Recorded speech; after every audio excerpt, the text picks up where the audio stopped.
নমস্কার বন্ধুরা, এসে আর ব্লগ থেকে আপনাদের স্বাগত জানাই। আজকে বুধবার, আজকে দোকান খুলবো। চলো বাজারটা করে আসি। চিকেন কাটা কমপ্লিট হয়ে গেছে, চিকেন কেটে ভিনিগার ডিপ করা আছে। আর এদিকে মোমো মাংস কাটা হয়ে গেছে, ওটাকে এবার কিমা করতে হবে আর একটা স্যুপের জন্য।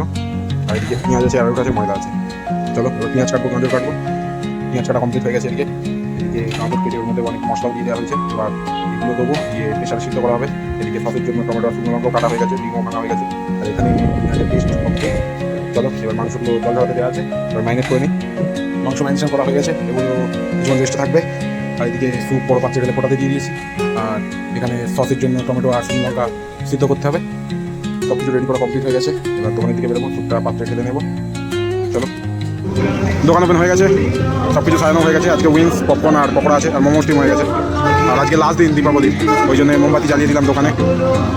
3 দিনই জ্বালাচ্ছি, কালকে দোকান বন্ধ ছিল তবুও মোমবাতি জ্বালাতে এসেছিলাম।